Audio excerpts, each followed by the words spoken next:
Sir, ಮೊದಲನೇದಾಗಿ ಈ ಮುಂಗಾರಿನಲ್ಲಿ ರಾಜ್ಯದ ಎಷ್ಟು ಜಿಲ್ಲೆಗಳಲ್ಲಿ ವಾಡಿಕೆಗಿಂತ ಹೆಚ್ಚು ಮಳೆ ಆಗಿದೆ ಮತ್ತು ವಾಡಿಕೆಗಿಂತ ಕಡಿಮೆ ಕಡಿಮೆ ಮಳೆ ಆಗಿರತಕ್ಕಂಥ ಜಿಲ್ಲೆಗಳು ಯಾವ್ಯಾವ? ಕರಾವಳಿ ಜಿಲ್ಲೆ ಮತ್ತು ಮಲೆನಾಡಿನ ಜಿಲ್ಲೆಗಳಲ್ಲಿ ವಾಡಿಕೆಗಿಂತ ಮಳೆ ಹೆಚ್ಚಿಗೆ ಆಗಿದೆ. ಕೆಲವು ಜಿಲ್ಲೆಗಳಲ್ಲಿ ಬೀದರ್, ಕಲಬುರಗಿ, ಯಾದಗಿರಿ,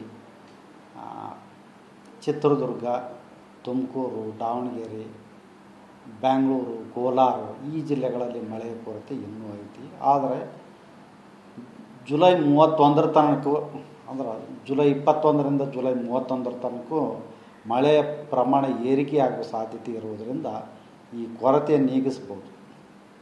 ಸರ್, ಮತ್ತೆ ಎಷ್ಟು ಜಿಲ್ಲೆಗಳಲ್ಲಿ ಈಗ ಮಳೆಯ ತೀವ್ರ ಕೊರತೆ ಇದೆ ಮತ್ತೆ ಬಿತ್ತನೆ ಬೆಳೆಗಳ ಮೇಲೆ ಪರಿಣಾಮ ಬೀರ್ತಾ ಇದೆ? ಮಳೆಗಾಲದಲ್ಲೂ ತೀವ್ರ ಬರ ಎದುರಿಸಿದಂತಹ ಜಿಲ್ಲೆಗಳು ಯಾವ್ಯಾವು?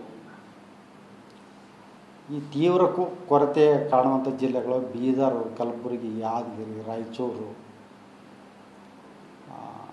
ಈ ಕಡೆ ಚಿತ್ರದುರ್ಗ, ತುಮಕೂರು, ಚಿಕ್ಕಬಳ್ಳಾಪುರ, ಬೆಂಗಳೂರು ಈ ಜಿಲ್ಲೆಗಳಲ್ಲಿ, ಅಂದರೆ ಪೂರ್ವದ ಜಿಲ್ಲೆಗಳಲ್ಲಿ ಮಳೆಯ ಪ್ರಮಾಣ ಕಡಿಮೆ ಐತಿ. ಆದರೆ ಮುಂದಿನ ಒಂದು 10 ದಿವಸದೊಳಗೆ ಇಲ್ಲಿ ಮಳೆ ಉತ್ತಮ ಆಗುವ ಸಾಧ್ಯತೆ ಇರುವುದರಿಂದ ಮಳೆಯ ಕೊರತೆಯನ್ನು ನಾವು ನೀಗಿಸಬಹುದು. ರಾಜ್ಯದ ಕರಾವಳಿ ಮತ್ತು ಮಲೆನಾಡು ಭಾಗಗಳಲ್ಲಿ ಮುಂಗಾರು ಅಬ್ಬರಿಸಿದ್ರೂ ಕೂಡ ಬಯಲು ಸೀಮೆ ಪ್ರದೇಶದ ಹಲವು ಜಿಲ್ಲೆಗಳಲ್ಲಿ ಮಳೆ ಕೊರತೆ ಎದುರಿಸುತ್ತಿರುವುದಕ್ಕೆ ರಾಜ್ಯದ ಕೆಲವು ಜಿಲ್ಲೆಗಳಲ್ಲಿ ಒಣಗುಟ, ಇನ್ನು ಕೆಲವು ಜಿಲ್ಲೆಗಳಲ್ಲಿ ಬರ, ಈ ವ್ಯತ್ಯಾಸ ಯಾಕೆ? ನಮಗೆಲ್ಲ ಎಷ್ಟು ದಿವಸ ಮಳೆ ಬಂದಿರೋದು ಬರೀ ನೈಋತ್ಯದಿಂದ ಮತ್ತು ಪಶ್ಚಿಮದಿಂದ ಗಾಳಿ ಬೀಸುವುದರಿಂದ, ಅಂದ್ರೆ ಅರಬ್ಬಿ ಸಮುದ್ರದಿಂದ ಬೀಸುವ ಗಾಳಿ ಕರಾವಳಿ ಮತ್ತು ಮಲೆನಾಡಿನ ಬಹುತೇಕ ಎಲ್ಲ ಜಿಲ್ಲೆಗಳಲ್ಲಿ ಉತ್ತಮವಾಗಿ ಮಳೆ ತರ್ತೈತಿ. ಯಾಕಂದ್ರೆ ಫಸ್ಟಿಗೆ ಅದು ಮನ್ಸೂನ್ ಗಾಳಿ, ಅಂದ್ರೆ ಅರಬ್ಬಿ ಸಮುದ್ರದಿಂದ ಬರೋ ಗಾಳಿಯಲ್ಲಿ ಸಾಕಷ್ಟು ತೇವಾಂಶ ಇರ್ತೈತಿ. ಅದು ಆ ಗಾಳಿಯಲ್ಲಿ ತೇವಾಂಶವನ್ನು ಮಳೆ ಮೂಲಕ ಎಲ್ಲ ಕಳ್ಕೊಂಡ್ಬಿಡ್ತೈತಿ. ಮುಂದೆ ಉತ್ತರ ಒಳನಾಡು ಹಾಗೂ ದಕ್ಷಿಣ ಒಳನಾಡಿನ ಕಲ್ಲಿ ಆ ಗಾಳಿ, ಅದೇ ಗಾಳಿ ಬರುವುದರಿಂದ ಅದರಲ್ಲಿ ಅಷ್ಟೊಂದು ತೇವಾಂಶ ಕಡಿಮೆ ಇರ್ತೈತಿ. ಅದು ಬರೀ ಒಣ ಹವೆ ಇರುವುದರಿಂದ ಅಷ್ಟೊಂದು ಮಳೆಯಾಗಿಲ್ಲ. ಇನ್ನೊಂದು ವೆದರ್ ಸಿಸ್ಟಮ್ಸು ಬಂಗಾಳ ಉಪಸಾಗರದಲ್ಲಿ ಉತ್ತರ ಭಾಗದಲ್ಲಿ ಮಾತ್ರ ಉಂಟಾದವು. ಈ ಆಂಧ್ರ ಪ್ರದೇಶ ಮತ್ತು ಒರಿಸ್ಸಾ ಹತ್ರ ವೆದರ್ ಸಿಸ್ಟಮ್ಸು ಏನಾರ ಹೊಸದಾಗಿ ಸೃಷ್ಟಿಯಾಯ್ತಂದ್ರೆ ನಮಗೆ ಒಳ್ಳೆಯ ಮಳೆ ಆಗ್ತಿತ್ತು. ಆ ಒಂದು ಸಂದರ್ಭಗಳು ಬರಲಿಲ್ಲ. ಆದರೆ ಮುಂದಿನ ಒಂದು 10 ದಿವಸ ತನಕ ಒಳ್ಳೆಯ ಮಳೆ ಏನು ನಾವು ನಿರೀಕ್ಷಣೆ ಮಾಡುವ ಸಾಧ್ಯತೆ ಇರುವುದರಿಂದ ನಮಗೆ ಉತ್ತಮವಾಗಿ ಮಳೆಯನ್ನು ನಾವು ಇನ್ನೂ ನಿರೀಕ್ಷಿಸಬಹುದು. ಕೋಲಾರ, ಚಿತ್ರದುರ್ಗ, ಕಲಬುರಗಿ, ಬೀದರ್ ಜಿಲ್ಲೆಗಳಲ್ಲಿ ಜೂನ್ ಮತ್ತು ಜುಲೈ ತಿಂಗಳಲ್ಲಿ ಮಳೆ ಕೊರತೆ ಉಂಟಾಗಿತ್ತು.